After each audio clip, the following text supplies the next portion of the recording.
Good morning student. आज वापस से आपके लिए लेके आया हूँ छोटी छोटी सी कहानियां, यानी कि लघु कथा। एक नहीं दो है, एक के साथ एक फ्री।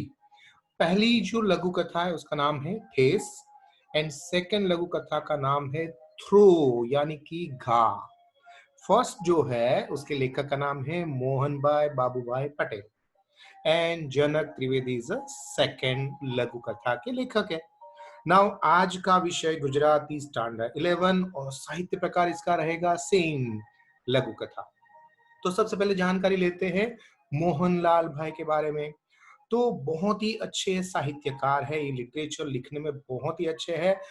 उत्तर गुजरात जिसको हम कहते हैं, जहां पर हमारे नरेंद्र मोदी जी का जन्म हुआ है, हाँ बस उसी एरिया, यानी कि पाटन के अंदर, कड़ी के अंदर, कड़ी वहां पर एक एरिया है, एक सिटी है। वहां के केलोड़ी मंडल के अंदर एक आचार्य प्रिंसिपल के हिसाब से काम किया। उसने बहुत सारी अच्छी अच्छी लघु कथाएं लिखी है। एंड वही कारण है कि गुजरात सरकार ने उसको एक बेस्ट टीचर, यानी कि सर्वश्रेष्ठ शिक्षक का अवार्ड भी दिया है। साहित्य विशिष्ट प्रदान के हिसाब से अवार्ड रहा। अब उसकी बुक्स के बारे में थोड़ी जानकारी ले, क्योंकि ये भी हमें पूछा जा सकता है। ठीक है, तो प्रत्यालंबन, जाकड़मा सूरज उगे, यानी लघु कथा शॉर्ट स्टोरी के ऊपर बुक्स है। इसके अलावा बंधन, डेड एंड, हास्य मरमर, लांछन, ये उसकी नॉवेल यानी कि नवल कथा है। इसके अलावा गुड मॉर्निंग अमेरिका, ये उसके प्रवास निबंध है। एंड मोमपासानी श्रेष्ठ वार्ताओं, ये उसका ट्रांसलेशन वाली एक बुक है। इसके अलावा शॉर्ट स्टोरी भी उसने लिखी है, जिसमें है मीमांसा, ये उसके खासकर विवेचन ग्रंथ में से एक माना जाता है। तो काफी सारी बुक्स है, पर हमें अंडरलाइन यहाँ पर करना है कि श्रेष्ठ शिक्षक, बेस्ट टीचर का अवार्ड गुजरात सरकार ने हमारे मोहनलाल बाबू भाई पटेल को दिया है। ठीक है, तो देखते हैं आज की जो स्टोरी है, शॉर्ट स्टोरी है, उसमें क्या कहते हैं। तो आप देख सकते हो रास्ता, एंड रास्ते में आप जा रहे हो, और बीच में एक हर्डल्स या खड्डा आ जाए या पत्थर आ जाए और आपके पाँव पे ठोकर लग जाए, तो आप उसको क्या बोलोगे? ठेस लागी गई। गुजराती में उसको ठेस लागी कहते हैं ना। तो कभी कभी एक छोटी सी सिचुएशन बहुत बड़ी चीज का एहसास करवा देती है। तो यहाँ पर एक सास है और एक बहू है। कहते हैं ना, सास जो है अगर बहू को बेटी के हिसाब से स्वीकार करे, तो बहू बहू नहीं, बेटी बन जाती है।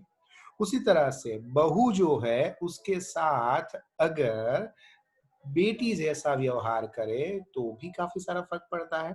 पर यहाँ पर ये रिलेशन को समझना बहुत ही कॉम्प्लिकेटेड ना बनाकर हमें सीधे स्टोरी पे जाते हैं। तो क्या होता है कि यहाँ पर हमारी एक सासू माँ जी है। ठीक है, और सासू माँ का नाम क्या है? कमू बहन है। अब कमू बहन एक समय के अंदर, यानी पास्ट के अंदर, बहुत ही पुअर यानी गरीब थे। उसके पास खाने पीने और पैसे के बहुत सारे प्रॉब्लम्स है।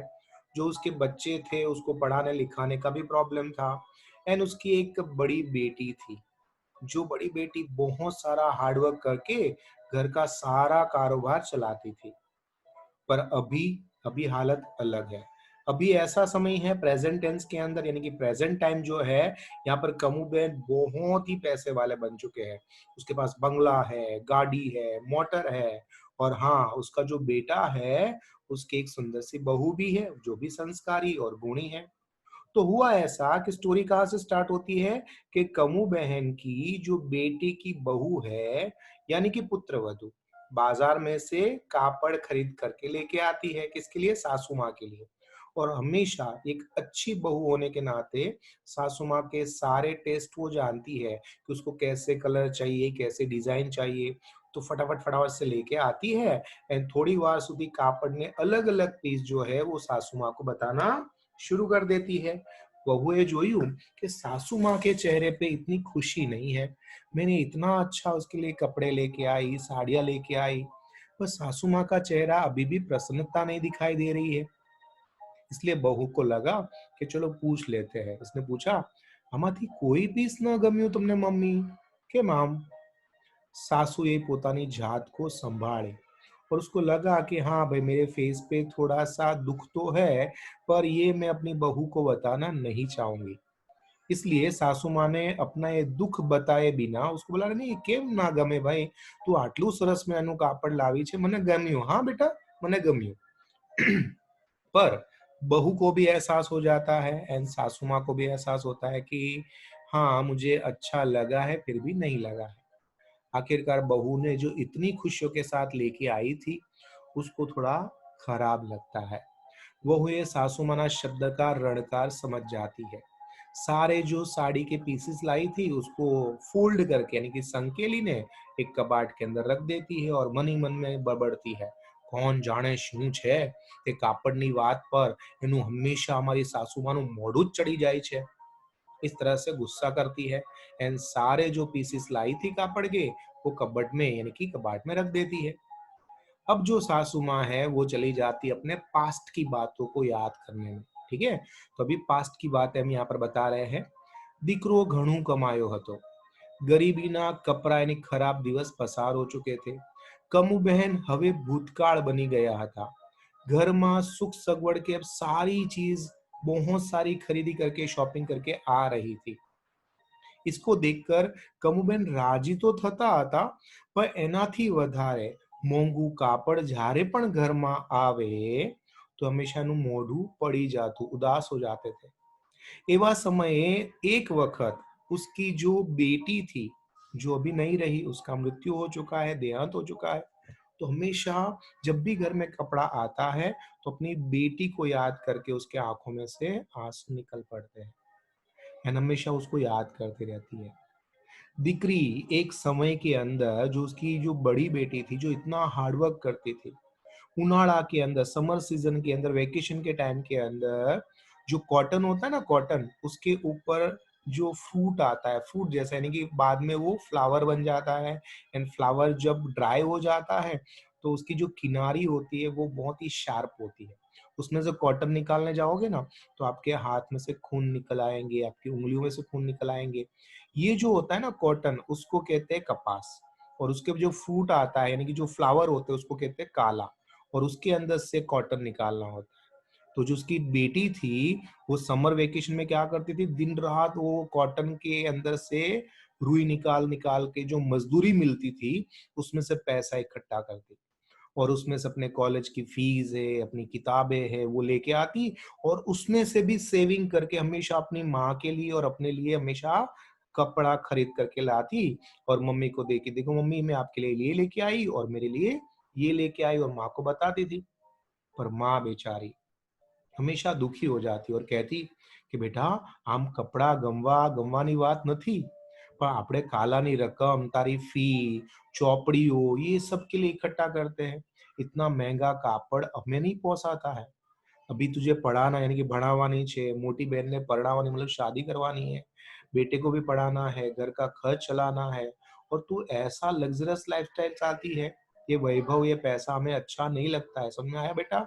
इस तरह से हमेशा अपनी बेटी को समझाती। माँ की बात सच्ची थी इसलिए बेटी समझ भी जाती थी और उसको स्वीकार भी करती थी। મજૂરીની માંગણી ઘરની અંદર નપતું હતું और माँ जो है बहुत मजदूरी करती, बेटियां भी मजदूरी करती। और एक समय ऐसा आया कि बेटी का देहांत हो गया। और वही कारण है कि आज जब भी घर के अंदर नया कोई कपड़ा आता तो हमेशा माँ को अपनी वो बेटी जिसका देहांत हो गया है वो याद आ जाती और उसकी आंखों में से गर्म पानी यानी कि आंसू निकलने लगते। और उस आंसू के अंदर शायद वो बहू पहचान नहीं पाती थी कि माँ को यानी कि सासू माँ को क्या तकलीफ हो रही है। બહુ જ્યારે પણ મોંઘું કાપડ ખરીદી લાવે ત્યારે કમુબેનને હંમેશા કોણ યાદ આવે? તેની સ્મૃતિમાં એની સ્મરણની અંદર બેટી ही याद आती थी। और वही कारण है કે દીકરી બિચારી પહેલી વાર કોલેજમાં પહેરવા સારું કાપડ લઈ આવી અને હંમેશા वो अपने आप को यानी कि सासू माँ यानी कि कमूबेन अपने आप को बोलती थी અને बेचारी એ जिंदा भी नहीं रही अच्छे कपड़े पहनने के लिए। नॉर्मली देखिएगा घर के अंदर नाना नानी दादा दादी ऐसा ही होता है कि जब भी घर में कोई अच्छा फंक्शन होता है ना तो हमेशा नानी नाना जिसका देहांत हो गया उसको याद करते, अगर वो जिंदा होते तो ये करते वो करते। दादा हमेशा दादी को याद करते हैं ना। तो यहाँ पर भी कुछ ऐसा ही एहसास आपको बताने की कोशिश की है हमारे लेखक ने। હૈયાની આ ઠેસ કમુબેનના चेहरा पर राजीपो लावा न दीधो અને વહુ इस बात को कहाँ पर समझ पाती थी। ये छोटी सी बात, ये छोटी सी सिचुएशन कितना बढ़िया तरीके से एक सर्वश्रेष्ठ शिक्षक यानी कि मोहन भाई पटेल जी ने हमें बताई है। और क्या नाम दिया? ठेस। ठेस को क्यों कहते हैं? इसको कि हमारी रेगुलर लाइफ चल रही है और अचानक कोई भी चीज पुरानी याद आ जाए और हमें वहां पर जो हर्डल्स आ जाती है, मुश्किलें आती है, उसको ठेस कहते हैं। ठीक है। नाउ नेक्स्ट जो है उसका नाम है घा। घा का मतलब होता है थ्रो करना। जनक त्रिवेदी जी ने लिखा है, एक बहुत अच्छे साहित्यकार है जनक राय नंदलाल त्रिवेदी। राजकोट के कोठी गांव में जन्मा, इंटर आर्ट्स की तरफ अभ्यास किया, स्टेशन मास्टर के हिसाब से सेवा की। एंड हाँ, गुजराती साहित्य परिषद के हिसाब से उसने बावड़ वावनार अने बीजी वातो इसके हिसाब से पारितोषिक 1995 में प्राप्त हुआ। नथी नाम की उसकी नवल कथा ये भी लिखी और वार्ता और निबंध संग्रह के अंदर संधान अवार्ड उसको प्राप्त हुआ है। तो देखते हैं जनक त्रिवेदी जी हमें घा के अंदर क्या कहना चाहते हैं। घा करना मतलब थ्रो करना। ठीक है। तो यहाँ पर क्या है कि एक हमारे भैया है, उसकी पूरी स्टोरी है।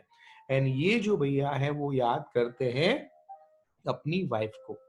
और कैसी वाइफ है? जिसकी मृत्यु हो चुकी है, स्वर्गस्थ पत्नी। तो देखते हैं क्या है कहानी।